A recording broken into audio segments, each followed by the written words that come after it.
Hello दोस्तों, आज हम करने जा रहे हैं संघवाद। और इससे पहले हमने जो जो चैप्टर कर चुके हैं वो इस चैनल पे पुरानी वीडियो में पड़े हुए हैं, आप लोग देख सकते हैं। तो संघवाद में क्या है, कैसे जो टीचिंग एग्ज़ाम में as well as competitive exam में आ रहे हैं। संघवाद के परिचय की अगर बात करें तो हम जानते हैं कि कमिंग टुगेदर संघवाद होता है और होल्डिंग टुगेदर है, जो कि होल्डिंग टुगेदर इंडिया, स्पेन और बेल्जियम में है। Coming together USA, Switzerland, Australia में है। मतलब इसके बारे में अभी हम पढ़ेंगे कि कमिंग टुगेदर क्या है, होल्डिंग टुगेदर क्या है। और हमने ये पढ़ा है कि संघवाद में ऊर्ध्वाधर भी होता है, यानी कि वर्टिकल भी होता है, जैसे सेंट्रल, स्टेट और लोकल गवर्नमेंट। और संघवाद में क्षैतिज भी होता है, जिसमें क्षैतिज में होता है लेजिस्लेटिव, एग्जीक्यूटिव और जुडिशरी, विधायिका, न्यायपालिका और कार्यपालिका। तो इसको भी हम पढ़ेंगे। और फिर हम इसमें पढ़ेंगे कि 73वां संविधान संशोधन हुआ था 1993-92 में, 92-93 में। 74वां भी हुआ था 92-93 में, जिसमें ये 73वां पंचायती राज को शो करता है और 74वां नगर पालिका को बताता है। 73वां संविधान 243 से लेकर 243 ओ तक है मेंशन, और 74वां संविधान जो नगर पालिका का मेंशन है वो 243 पी से लेकर 243 जेड जी तक है। तो ठीक है, शुरू करते हैं कि लोकतांत्रिक व्यवस्था में संघीय ढांचा क्या होता है, संघवाद की ज़रूरत क्या है, कैसे है। तो आइए देखते हैं संघवाद होता क्या है। आइए एक बार फिर से देखते हैं कि हम बेल्जियम और श्रीलंका के ऊपर अंतर और उसमें समानता और अंतर की बात करेंगे। केंद्रीय सरकार की शक्ति में कमी और बेल्जियम से उससे, वाह क्या बारिश हो रही है, मज़ेदार। बेल्जियम और उससे पहले भी प्रांतीय सरकारें थीं। बेल्जियम में उससे पहले से भी प्रांतीय सरकारें थीं, ठीक है, प्रांतीय सरकार की बात कर रहे हैं। और 1993 में कुछ बदलाव हुए, प्रांतीय सरकारों को कुछ संवैधानिक अधिकार दिए गए और प्रांतीय सरकारों में अब केंद्र पर निर्भर नहीं रही। प्रांतीय सरकारें अब केंद्र पर निर्भर नहीं रही। इस प्रकार बेल्जियम में एकात्मक शासन की जगह संघीय प्रणाली अपना ली गई। श्रीलंका में व्यवहारिक रूप से अभी भी एकात्मक शासन व्यवस्था है, जिसमें केंद्रीय सरकार के पास ही सारे अधिकार हैं, है ना। तो व्यवहारिक रूप से एकात्मक है अभी श्रीलंका। दिन आगे देखें, ये दिख तो रहा है। आमतौर पर संघीय व्यवस्था में दो स्तर की सरकारें होती है। आमतौर पर संघीय व्यवस्था में दो स्तर की सरकारें होती है, मतलब एक सेंट्रल होता है और एक स्टेट का होता है, जिसमें राष्ट्रीय महत्व के विषय होते हैं और फिर राज्य प्रांतों के स्तर के भी विषय होते हैं, दैनिक कामकाज के होते हैं। यानी कहने का मतलब सरकारें अपने अपने स्तर पर स्वतंत्र होकर अपना अपना काम करती हैं, मोटा मोटी बात ये है। इस प्रकार अगर हम देखें तो संघीय शासन व्यवस्था एकात्मक शासन व्यवस्था से ठीक उलट है। एकात्मक शासन व्यवस्था में शासन एक ही स्तर पर होता है, बाकी इकाइयाँ इसके अधीन होकर काम करती हैं, है ना। केंद्रीय सरकारें प्रांतीय या स्थानीय सरकारों के आदेश दे सकती है, पर संघीय सरकार में केंद्रीय सरकार राज्य सरकार को कुछ खास करने को आदेश नहीं दे सकती जब संघीय सरकार की बात होती है, क्योंकि इनके अपने अपने पावर्स बटे होते हैं, वो अपने अनुसार काम करते हैं। तो राज्य सरकारों के पास अपनी शक्तियां होती हैं, जिसके लिए वह केंद्र सरकार को जवाबदेह नहीं होती है। राज्य सरकार अपना करे, अपने अनुसार करे। ये दोनों सरकारें अपने अपने स्तर पर लोगों को जवाब देते हैं, यानी कि दोनों का अपना अपना लेवल है, उस लेवल पे लोग जवाब देते हैं। आइए संघीय व्यवस्था के कुछ महत्वपूर्ण और विशेषताओं पर गौर करें। यही विशेषताएं एग्जाम में आ जाती हैं कि इनमें से प्रमुख कौन कौन सी विशेषताएं संघीय व्यवस्थाएं हैं। जैसे यहाँ सरकार दो या अधिक स्तरों वाली व्यवस्था पे होती है। संघीय सरकार में, संघीय व्यवस्था में अलग अलग स्तर की सरकारें एक ही नागरिक समूह पर शासन करती है, यानी अलग अलग लेवल की सरकार जो होती है एक ही नागरिक समूह पर शासन करती है। सही बात है। अब जैसे भारत के नागरिक हैं, तो हम भारत के अगर नागरिक हैं तो हम पे स्टेट गवर्नमेंट भी मतलब हमारे ऊपर निर्णय डिसीजन जो भी करती है, शासन करती है, और सेंट्रल गवर्नमेंट भी करती है। पर कानून बनाने, कर वसूलने और प्रशासन का इनका अपना अपना अधिकार क्षेत्र है। ठीक, विभिन्न स्तरों पर सरकारों के अधिकतर क्षेत्र संविधान में स्पष्ट रूप से वर्णित है। विभिन्न स्तरों पर अधिकतर अधिकार क्षेत्र संविधान में स्पष्ट रूप से है, नहीं तो बाद में लोग झगड़ा करने लगते हैं, इसलिए लिखित रूप से स्पष्ट किया गया है। इसलिए संविधान सरकार के हर स्तर पर अस्तित्व और प्राधिकार की गारंटी देता है, गारंटी और सुरक्षा देता है कि मतलब भैया जो है आप लोग के पावर लिखे हुए हैं, इसी के अनुसार आपको काम करना है। संविधान के मौलिक प्रावधानों को किसी एक स्तर की सरकार अकेले नहीं बदल सकती। यानी संविधान के जो मौलिक प्रावधान है, मौलिक फंडामेंटल बेसिक स्ट्रक्चर, उसको कोई भी सरकार अकेले नहीं बदल सकती, चाहे सेंट्रल की हो चाहे स्टेट की हो। ऐसे बदलाव दोनों स्तरों की सरकारों की सहमति से हो सकती है। संसद करेगी, लोकसभा राज्यसभा करेगी, मतलब संसद में लोकसभा राज्यसभा दोनों हैं तो दोनों मिलकर करेंगे। अदालतों को संविधान और विभिन्न स्तर की सरकारों में अधिकारों की व्याख्या करने का अधिकार है।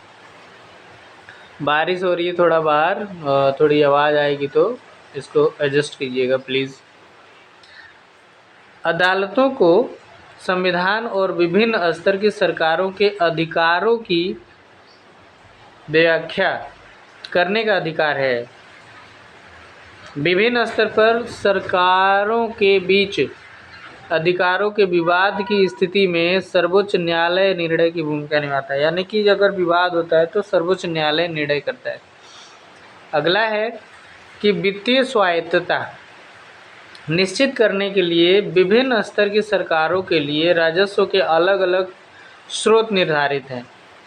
इस प्रकार संघीय शासन व्यवस्था के दोहरे उद्देश्य हैं, जैसे देश की एकता की सुरक्षा करना और उसे बढ़ावा देना, तथा इसके साथ ही क्षेत्रीय विविधताओं का पूरा सम्मान करना। इस कारण संघीय व्यवस्था के गठन और कामकाज के लिए दो चीज़ें सबसे महत्वपूर्ण हैं। विभिन्न स्तरों पर सरकारों के बीच सत्ता के बंटवारे के नियमों पर सहमति होनी चाहिए, एक दूसरे पर भरोसा होना चाहिए और अपने अपने अधिकार पत्र एक दूसरे से बटे होने चाहिए। आदर्श संघीय व्यवस्था में दोनों पक्ष होते हैं, आपसी भरोसा और साथ रहने की सहमति। एक तो आपसी भरोसा होता है और साथ रहने की सहमति होती है। ठीक है, तो ये केंद्रीय सरकारें हैं, इसको कैसे कैसे हम आगे करेंगे, थोड़ा और आगे देखते हैं। जैसे अपनी सुरक्षा और खुशहाली बढ़ाने के रास्ता अख्तियार करते हैं, साथ आकर संघ बनाने का उदाहरण जैसे कि संयुक्त राज्य अमेरिका, स्विट्ज़रलैंड, ऑस्ट्रेलिया। तो अभी हमने बताया है कि अपनी अपनी सुरक्षा और खुशहाली बढ़ाने के लिए रास्ता अख्तियार करते हैं, साथ आकर, क्या शब्द है, साथ आकर संघ बनाने का उदाहरण है।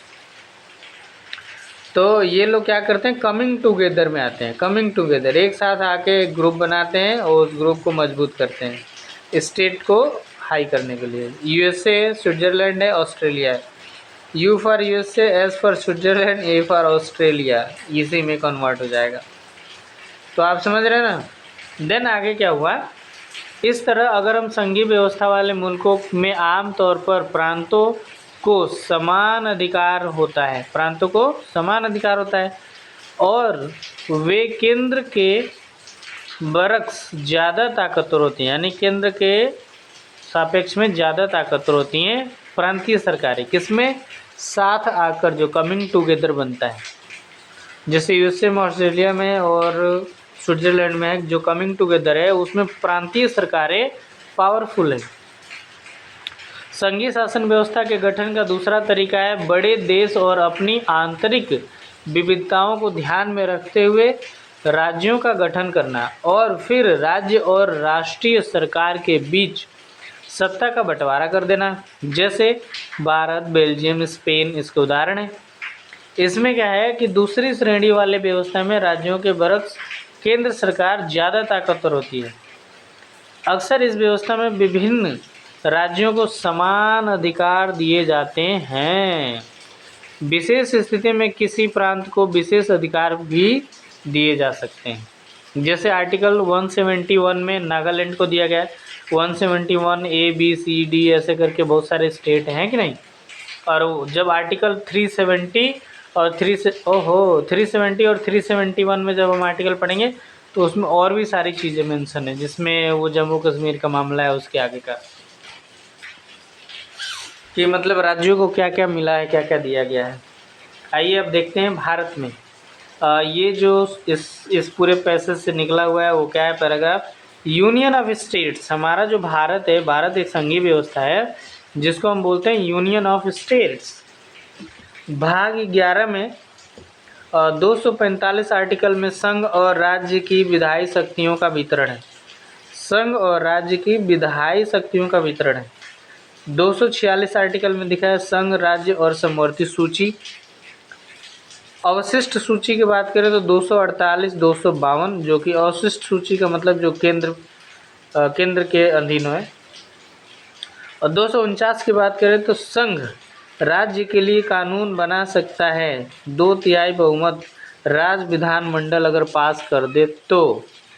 और 252 में क्या है, 252 में है स्टेट्स और स्टेट्स, मतलब एक स्टेट या बहुत सारे स्टेट्स अगर मिलके ये कहते हैं कि संघ हमारे लिए कानून बनाए, तब संसद इनके लिए कानून बनाती है। आइए इसको थोड़ा और डिटेल करते हैं। भारत जैसे विशाल मुल्क में यह काम कितना मुश्किल होगा कि जहां बहुत सी भाषाओं को, धर्मों को और क्षेत्रों को अलग लोग रहते हैं। हमारे देश में सत्ता की साझेदारी की क्या व्यवस्था है।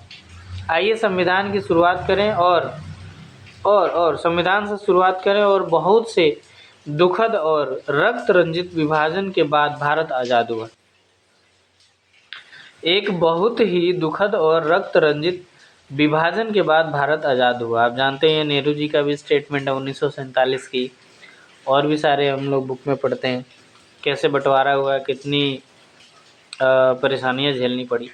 आज़ादी के बाद कुछ समय बाद ही यानी कि 1948 में अनेक स्वतंत्र रजवाड़े भारत में विलीन हो गए। भारतीय संविधान ने भारत को राज्य का संघ घोषित कर दिया।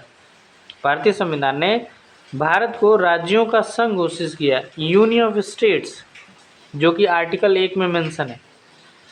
इसमें संघ शब्द नहीं आया है, पर भारतीय संघ का गठन संघीय शासन व्यवस्था के सिद्धांत पर हुआ है, यानी यूनियन ऑफ स्टेट्स, जिसको फेडरेशन बोलते हैं। हमारे संविधान में फेडरेशन ना हो के यूनियन ऑफ स्टेट्स बोला गया है, ठीक है। आइए देखते हैं इसके बारे में और डिटेल क्या है। जैसे कि आइए हम इस ऊपर संघीय व्यवस्था के जिन 7 विशेषताओं की बात किए हैं उनका जिक्र करें। मौलिक रूप से 2 स्तरीय शासन व्यवस्था होती है। संविधान ने कहा कि मौलिक रूप से 2 स्तर की संविधान व्यवस्था होती है। बीपीएससी में आया हुआ है क्वेश्चन। जैसे कि एक संघ सरकार है और एक राज्य सरकार है। संघ सरकार को केंद्र सरकार कहते हैं और राज्य सरकार को प्रांत सरकार या प्रांतीय सरकार भी कहते हैं। अगर और देखें तो चूंकि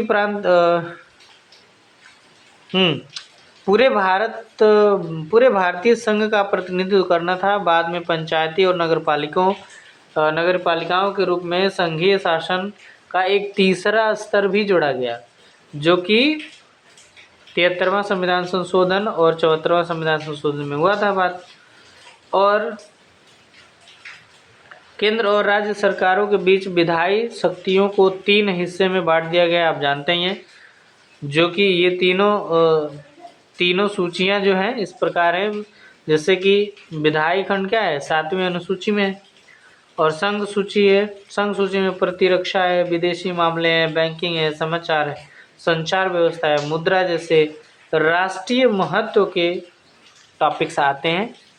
तो संघ सूची में हम अलग समझते हैं, राज्य सूची में अलग पढ़ते हैं, समवर्ती सूची में अलग पढ़ते हैं।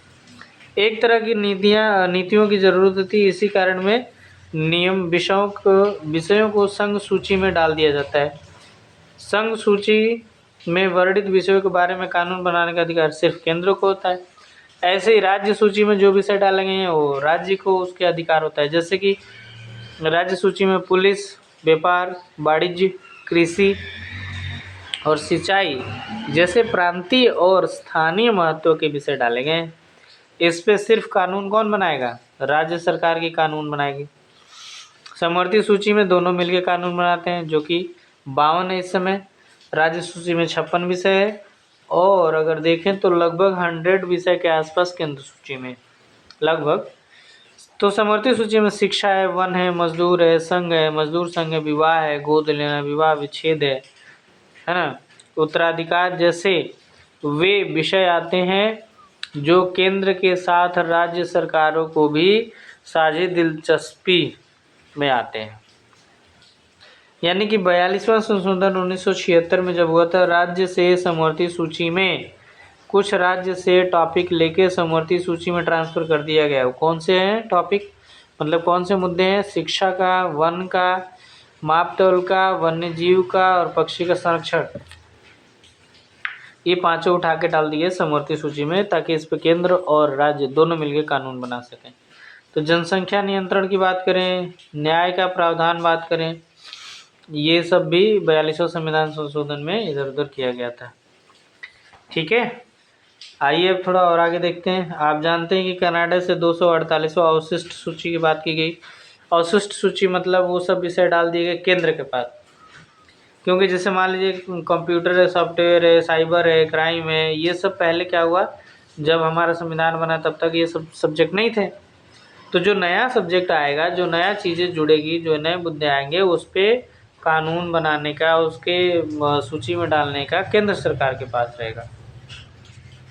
भारतीय संघ के बारे में राज्यों को भी बराबर अधिकार नहीं है। भारतीय संघ के बारे में भारतीय संघ के सारे राज्यों को भी बराबर अधिकार नहीं है। यानी जितने सारे स्टेट्स हैं, 28 स्टेट हैं, उन सबको बराबर अधिकार नहीं है, क्योंकि पॉपुलेशन अलग है, जियोग्राफिकल एरिया अलग है, वहाँ की प्रोडक्टिविटी अलग, हर चीज़ डिफरेंट है, इसलिए बराबर नहीं है। कुछ राज्यों को विशेष दर्जा प्राप्त है, जैसे भारत में जम्मू कश्मीर एकमात्र ऐसा राज्य है जिसका लगभग अपना संविधान है। अब तो वो भी हटा दिया गया, जानते ही हैं। 371 और 370 की बात हम जानते हैं। इस राज्य में विधानसभा की अनुमति के बगैर भारतीय संविधान के कई प्रावधान को लागू नहीं किया जा सकता। इस राज्य के स्थायी निवासियों को आंतरिक कोई भी भारतीय नागरिक यहाँ जमीन या मकान नहीं खरीद सकता है। असल में भारत के कई अन्य प्रदेशों के लिए कुछ भी ऐसे ही विशेष प्रावधान किए गए। भारतीय संघ की कई इकाइयों को बहुत ही कम अधिकार दिया गया। मतलब भारतीय संघ की कई इकाइयाँ हैं, बहुत सारे ऐसे राज्य हैं, स्टेट्स हैं, जिनको बहुत कम अधिकार दिए गए। जैसे छोटे राज्यों के अगर बारे में बात करें तो उन सबको होता है। स्वतंत्र प्रांत नहीं बन सकते, बहुत छोटे हैं तो स्वतंत्र प्रांत नहीं बन सकते, क्योंकि अलग के बहुत सारे खर्चे होते हैं, जानते हैं, मेंटेनेंस का। उन्हें किसी मौजूदा प्रांत में विलीन करना ही संभव नहीं है। चंडीगढ़ या लक्षद्वीप अथवा देश की राजधानी दिल्ली जैसे इलाकों में इसी कोटि में आते हैं। इन्हें केंद्र शासित प्रदेश में रखा गया है, यानी केंद्र शासित प्रदेश कहा गया है। क्षेत्रों को राज्यों वाले अधिकार नहीं है, न मतलब जो एरिया केंद्र शासित के तौर पे जाना जाएगा, उसके पास राज्य जैसे अधिकार नहीं मिलेंगे। जो राज्यों के विशेषाधिकार है वो सब उनका नहीं है। इन इलाकों में शासन चलाने का विशेष अधिकार केंद्र सरकार के पास है। डायरेक्ट शासन करती है केंद्र सरकार अपने कार्यपालिका के माध्यम से, यानी कि अपने सरकारी ऑफिसर के माध्यम से। IAS PCS जितने भी हाई लेवल के लोग हैं वो लोग संभालते हैं। तो केंद्र सरकार और राज्य सरकारों के बीच सत्ता का बंटवारा हमारे संविधान की बुनियादी बात है। आपने अभी देखा, अधिकारों के इस बंटवारे में बदलाव करना आसान नहीं है। अकेले संसद इस व्यवस्था में बदलाव नहीं कर सकती। किसी भी बदलाव को पहले संसद के दोनों सदनों में 2/3 बहुमत से मंजूरी मिलेगी, मंजूर किया जाएगा। देन कम से कम आधे राज्यों की विधानसभाओं से उसे मंजूरी प्राप्त करना होगा, तब जाके ऐसा होगा। यानी कि 2/3 Lok Sabha plus Rajya Sabha in both, then plus half राज्यों का, एटलीस्ट हाफ राज्यों की सहमति होनी चाहिए। जैसे कि संवैधानिक प्रावधानों और कानूनों के क्रियान्वयन की देखरेख में न्यायपालिका महत्वपूर्ण भूमिका निभाती है। शक्तियों के बंटवारे के संबंध में कोई विवाद होने की हालत में फैसला उच्च न्यायालय और सर्वोच्च न्यायालय में ही होता है। ठीक है। केंद्र और राज्य सरकारों को कर लगाने और संसाधन जमा करने के लिए अधिकार है। यानी केंद्र को अपने स्तर पे, राज्य को अपने स्तर पे। समझ रहे हैं आप लोग? संघीय व्यवस्था कैसे चलती है, कैसे काम करती है, तो आइए इसके बारे में पढ़ें। संवैधानिक प्रावधान जरूरी है, और चूंकि यहाँ लोकतांत्रिक राजनीतिक के चरित्र को भी बताया जाता है इसके बारे में। साझा आदर्श के रूप में स्थापित किया जाए, यानी संघवाद की भावना जो होती है वो विविधता का आदर करता है और संघ साथ रहने की इच्छा का हमारे देश में साझा आदर्श के रूप में स्थापित करता है। ऐसा सुनिश्चित हुआ है। आइए कुछ इसके बारे में पढ़ें। तो जैसे आपने देखा कि राज्य भाषाई, यानी भाषाई राज्य में आप जानते हैं 1947 से 1947 में, 48 में, 50 में, 56 में तब जाके फाइनल हुआ। क्योंकि आंध्र प्रदेश में हम जानते हैं 1953 में लागू हुआ, 7 अक्टूबर 1953। तो उसके बिफोर ये लोग आंदोलन किए होंगे 53 के पहले। और फिर 56 में फाइनली जब वो राज्य पुनर्गठन आयोग बना, उसके अनुसार सब हुआ। ठीक है। भाषा के आधार पर प्रांतों का गठन करने हमारे देश के लोकतांत्रिक राजनीति के लिए पहली और एक कठिन परीक्षा थी। भारत में सन 1947 में लोकतंत्र की राह पर अपनी जीवन यात्रा शुरू की। उस वक्त से लेकर 2017 तक का अगर आप राजनीतिक मानचित्र को देखें तो एक बारगी आप आश्चर्यचकित रह जाएंगे कि सीमाएं, क्षेत्र, नाम कैसे कैसे बदल दिए जाते हैं। जैसे ये मैप है, किसकी सीमा किसके अंडर में, कौन उड़ीसा, बंगाल, असम, पंजाब, बिहार, कैसे कैसे धीरे धीरे छोटा होता है।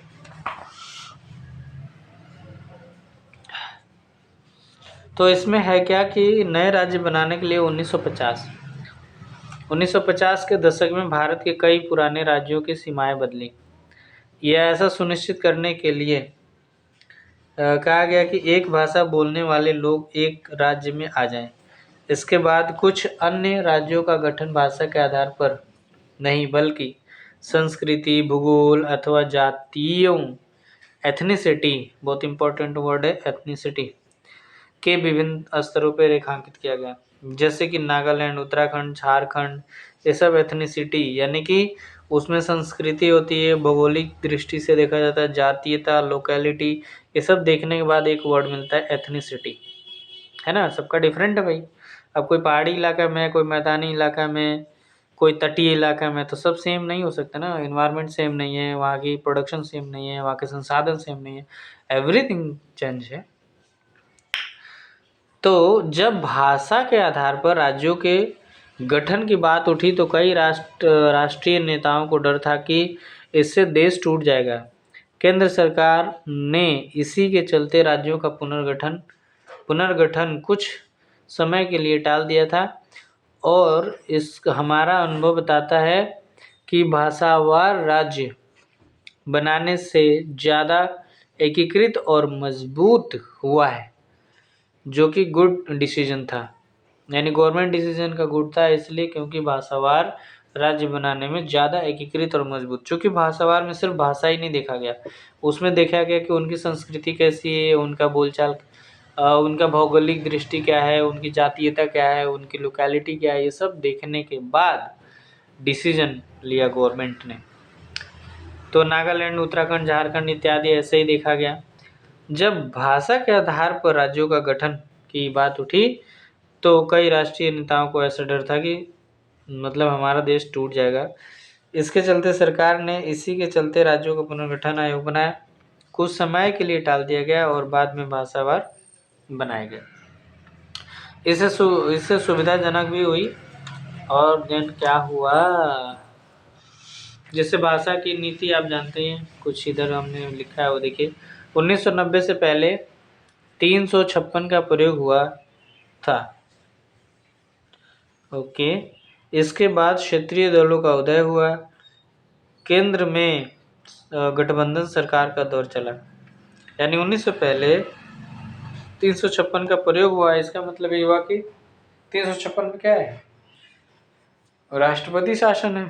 तो जब राज्यों में राष्ट्रपति शासन लगाएंगे किसी न किसी वजह से, चूँकि राज्यों में हमारा जो राज्यपाल होता है वो डायरेक्ट केंद्र का एजेंट है, जिसकी वजह से वो केंद्र राज्य की सारी इन्फॉर्मेशन लीक कर देते हैं, या कहें तो उसका देख रेख में रहते, संरक्षण में रहते हैं।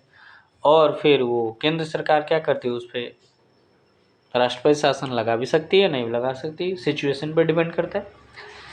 भाषा को राष्ट्रीयता का दर्जा नहीं दिया गया। किसी भी भाषा को राष्ट्रभाषा का दर्जा नहीं दिया गया। सब अपने अपने लोकल भाषाएं हैं, जो कि संविधान में हमारे 22 भाषाएं हैं। उन 22 भाषाओं को करने के लिए 3 बार संशोधन भी हुआ है। देखिए, भारत की भाषाई विविधता के बारे में देखें तो 2011 की जनगणना के आंकड़ों में देखें तो 1300 से ज़्यादा अलग अलग भाषाओं को अपनी मातृभाषा के रूप में दर्ज किया। 1300। फिर बाद में देखा गया कि 121 प्रमुख भाषाएं निकल के आईं। उनमें से 22 भाषाओं को भारतीय संविधान की 8वीं अनुसूची में रखा गया। देन उन 22 भाषाओं में क्या हुआ, पहले तो 14 या 15 रखे गए थे, 14 रखे गए थे। फिर 21वां संविधान संशोधन हुआ 1967 में, उसमें सिंधी जोड़ी गई। 71वां संविधान संशोधन हुआ 1992 में, उसमें नमक जोड़ा गया, नेपाली, मणिपुरी, कोंकणी। और जो 92वां संविधान संशोधन हुआ 2003 में, उसमें BDMS जोड़ा गया, बोडो, डोंगरी, मैथिली, संथाली। तो ये जो 1, 2, 3 मतलब ये 3, 4, 7, 1, 8, ये जो 8 भाषाएं जोड़ी गई, पहले से 14 थी, 14, 8, 22। समझ रहे हैं आप लोग? देन एक सेकेंड जस्ट, ओके, दिख रहा है, कंटिन्यू लाइक करिए। तो भाषा के आधार पे भी हमने देख लिया। और तो भाषा को राष्ट्रभाषा का दर्जा, किसी भी भाषा को राष्ट्रभाषा का दर्जा नहीं दिया गया। यही क्वेश्चन BPSC में आया था कि कौन से BPSC, हिंदी को राजभाषा माना गया है, ना कि राष्ट्रभाषा गया। यानी किसी भी भाषा को राष्ट्रभाषा, जो वर्ड है, ये राष्ट्रभाषा किसी को भी नहीं माना गया है, राजभाषा माना गया। राजभाषा किसको? हिंदी को। हिंदी को राजभाषा माना गया, पर फिर भी हिंदी सिर्फ 40% भारतीयों की मातृभाषा है। इसलिए अन्य भाषाओं को संरक्षण में अनेक उपाय किए गए हैं। संविधान में हिंदी के अलावा 21 भाषाओं को सूचित किया गया है, यानी दर्जा दिया गया है। केंद्र सरकार के किसी एक पद का उम्मीदवार इनमें से किसी भी भाषा में परीक्षा दे सकता है, बशर्ते उम्मीदवार को विकल्प के रूप में चुने गए राज्यों की भी अपनी भाषाएं होती हैं। राज्यों का अपना अधिकांश काम अपनी भाषा में ही होता है, ठीक है। तो ऐसे ही देखा गया श्रीलंका के ठीक उलट हमारे देश में नेताओं ने हिंदी का उपयोग को बढ़ावा देने के मामले में कुछ सावधानी भरा व्यवहार किया।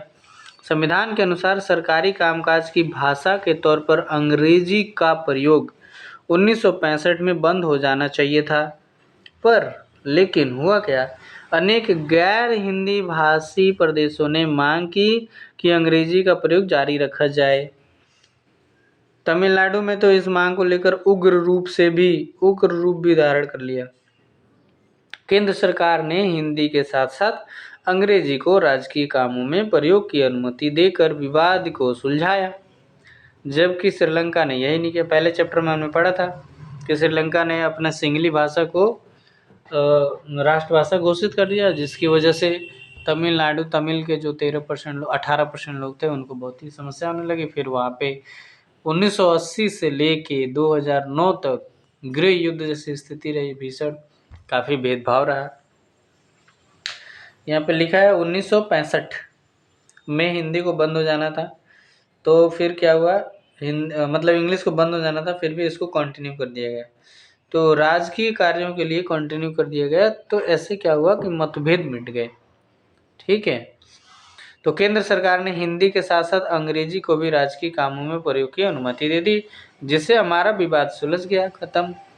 भारतीय राजनेताओं की बात करें तो भारतीय राजनेताओं ने इस मामले में जो लचीलापन रुख अपनाया, उसी से हम श्रीलंका जैसी स्थिति में पहुंचने से बच सके, क्योंकि श्रीलंका में तो गृह युद्ध हो गया ना इसी कारण।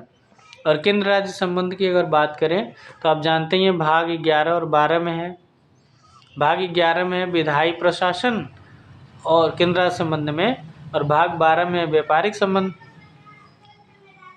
केंद्र राज्य संबंध दोनों में है, लेकिन केंद्र राज्य संबंध में विधायी और प्रशासन भाग 11 में है। ध्यान से देखिएगा, नहीं तो गड़बड़ा जाएगा। भाग 11 में क्या है, केंद्र राज्य संबंध, लेकिन किस मामले में, विधायी और प्रशासन में। भाग 12 में क्या है, केंद्र राज्य संबंध, लेकिन किस मामले में, व्यापार और वाणिज्य के मामले में। तो केंद्र राज्य संबंध लगातार बदलाव का उदाहरण बनता है। क्या पढ़ रहा हूँ, केंद्र राज्य संबंधों में लगातार आए बदलाव का यह उदाहरण बनता है कि व्यवहार में संघवाद किस तरह मजबूत होगा, सत्ता की साझेदारी की संवैधानिक व्यवस्था वास्तविकता में कैसी रूप ले लेगी, ये ज़्यादातर और नेताओं ने वगैरह वगैरह छोड़िए।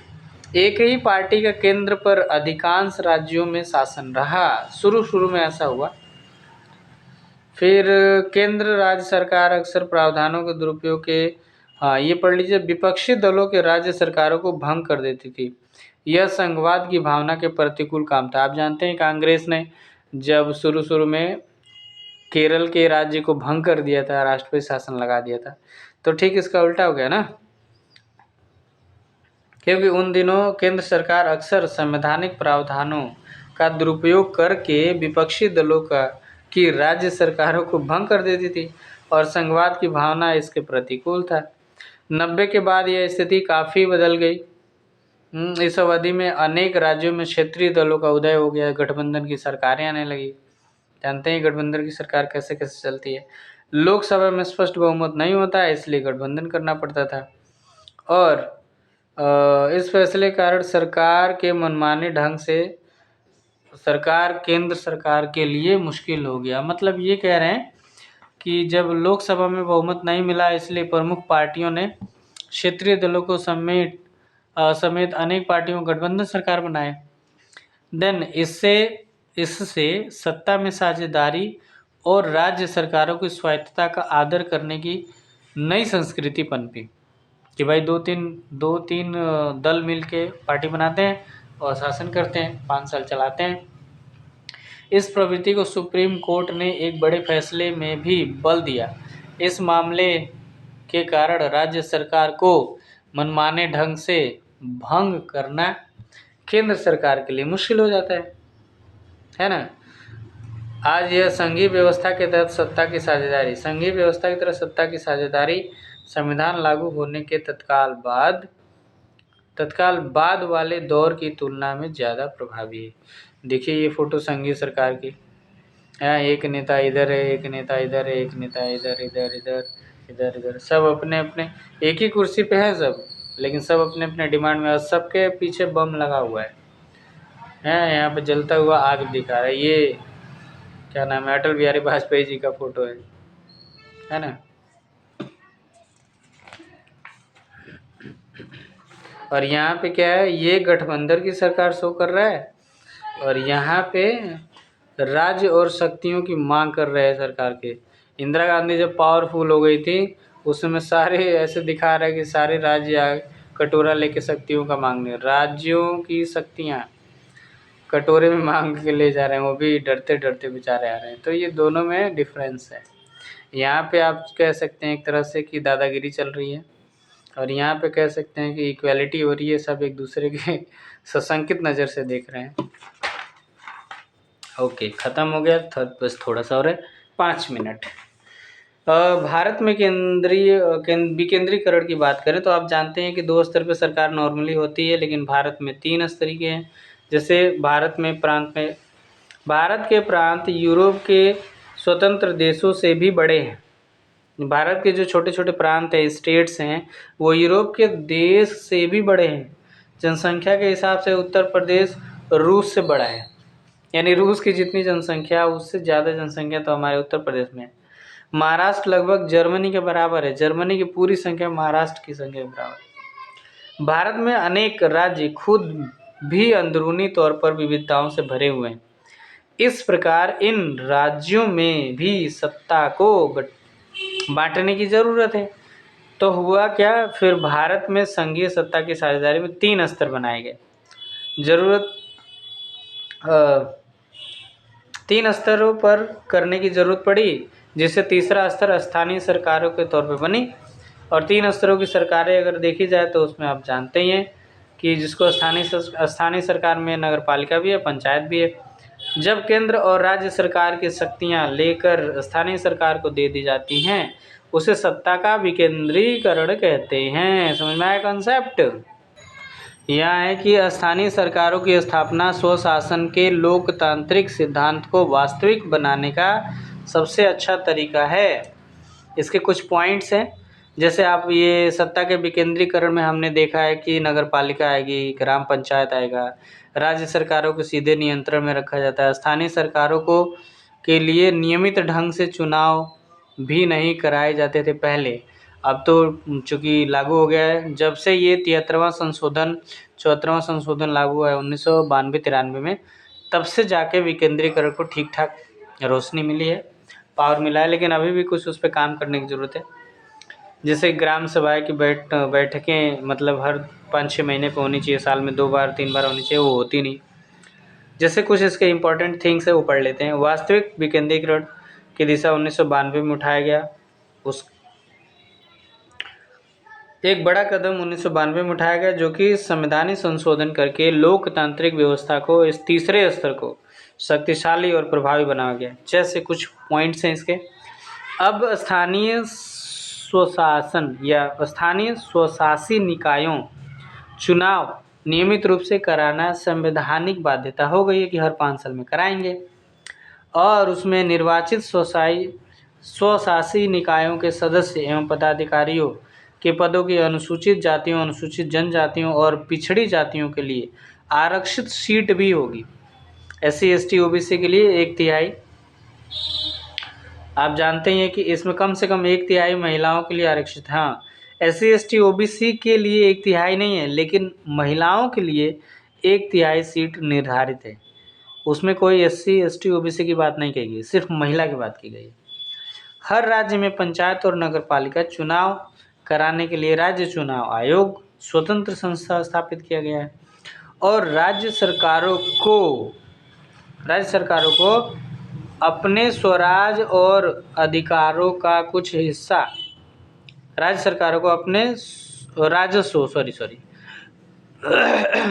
और अधिकारों का कुछ हिस्सा इन स्थानीय स्वशासी निकायों को देना पड़ता है। और सत्ता में भागीदारी की प्रकृति हर राज्य के अलग अलग है। गांव के स्तर पर मौजूदा स्थानीय सरकार व्यवस्था को पंचायती राज कहते हैं। पढ़ तो लिए, बार बार वही है। एक तरह से परिषद का काम करता है, जिसमें कई सदस्य और अध्यक्ष होते हैं। इन्हें सामान्य रूप से पंच कहा जाता है, जिसे पंचायत पंच। अध्यक्ष को प्रधान कहते हैं या सरपंच कहते हैं। सभी वयस्क लोग मतदान के जरिए पूरे पंचायत के फैसले वाले संस्था। हाँ, ये थोड़ा पॉइंट अच्छा है, इसको पढ़ लेते हैं ध्यान से। कह रहे कि चुनाव गांव अथवा वार्ड में रहने वाले सभी वयस्क लोग यानी जो 18 प्लस हैं मतदान के जरिए करते हैं इनका चुनाव। पूरे पंचायत के फैसला लेने वाली संस्था पंचायतों का काम ग्राम सभा की देख रेख में चलता है। ये ग्राम सभा की देख रेख में इम्पोर्टेंट क्वेश्चन है, ये बनता है कि पंचायत किसकी देख रेख में चलती है, तो ग्राम सभा। और ग्राम सभा क्या होता है, जो 18 प्लस पब्लिक होती है, यानी जिनका निर्वाचन में नाम है। समझिए, गांव के सभी मतदाता इसके सदस्य होते हैं, यानी ग्राम सभा के सदस्य कौन है, सभी मतदाता। इसे ग्राम पंचायत का बजट पास करने और इसमें काम की समीक्षा के लिए तो ग्राम पंचायत का बजट पास करने और इसके कामकाज की समीक्षा के लिए साल में कम से कम 2 या 3 बार बैठक होनी चाहिए, लेकिन ऐसा बैठक होता नहीं है, देखने को जानते ही हैं। स्थानीय शासन का ढांचा जिला स्तर तक है। कई ग्राम पंचायतों को मिलाकर पंचायत समिति का गठन होता है। इसे मंडल या प्रखंड स्तरीय पंचायत भी कहा जाता है। और फिर पंचायत सदस्य करते हैं इसके सदस्यों का चुनाव इस प्रकार इलाके के पंचायत सदस्य करते हैं। किसी जिले की सभी पंचायत समितियों को मिलाकर जिला परिषद का गठन होता है और जिला परिषद के अधिकांश सदस्यों का चुनाव होता है। जिला परिषद के जिले में लोकसभा और विधानसभा के चुने गए सांसद और विधायक तथा जिला स्तर की संस्थाओं के कुछ अधिकारी भी सदस्य के रूप में काम करते हैं। इम्पोर्टेंट है, जो भी मतलब यहाँ पे MP MLA होंगे, कुछ अधिकारी होंगे, वो सिर्फ सदस्य के रूप में काम करेंगे।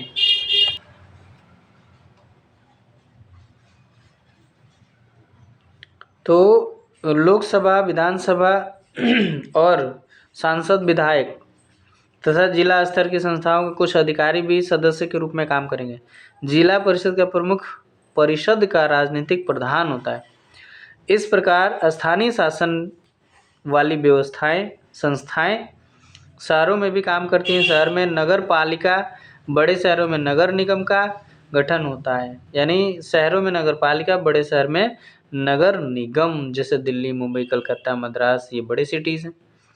नगर पालिका और नगर निगम दोनों का कामकाज निर्वाचित प्रतिनिधि करते हैं। नगर पालिका प्रमुख नगर पालिका के राजनीतिक प्रधान होते हैं और नगर निगम के ऐसे पदाधिकारी को मेयर कहते हैं। नगर निगम को मेयर और नगर पालिका के नगर पालिका प्रमुख। स्थानीय सरकारों की यही नई व्यवस्था दुनिया में लोकतंत्र का अब तक का सबसे सुंदर, सबसे बड़ा नगर पालिका और ग्राम पंचायतों के लिए करीब 36 लाख लोग चुनाव किए जाते हैं। सोचिए, 36 लाख लोग चुनाव किए जाते हैं, किसके लिए, नगर पालिका और ग्राम पंचायतों के लिए। यह संख्या ही अपने आप में दुनिया के कई देशों की कुल आबादी से ज़्यादा है, हमारे नेताओं की संख्या। स्थानीय सरकारों को संवैधानिक दर्जा दिए जाने से हमारे यहाँ लोकतंत्र की जड़ें और मजबूत हुई हैं। इनमें महिलाओं का प्रतिनिधित्व बढ़ने के साथ साथ हमारे लोकतंत्र में उनकी आवाज़ को मजबूत किया है। बहरहाल, इन सब के बावजूद अभी भी अनेक परेशानियां कायम हैं। पंचायतों के चुनाव तो नियमित रूप से होते हैं और लोग बड़े उत्साह से इनमें हिस्सा लेते हैं, लेकिन ग्राम सभाओं की बैठकें नियमित रूप से नहीं होती हैं। ये इसका डाउनफॉल है। अभी अधिकांश राज्य सरकारों ने स्थानीय सरकारों को पर्याप्त अधिकार भी नहीं दिए हैं। इस प्रकार हम स्वशासन की आदर्श स्थिति से काफ़ी दूर हैं। समझ गए? तो थोड़ा शोरगुल हुआ क्योंकि कंटिन्यू रास्ता चलने लगा, इसलिए माफ़ी चाहता हूँ। एडजस्ट कीजिए। और चैप्टर बहुत इंपॉर्टेंट है, पढ़िए please. Thank you so much.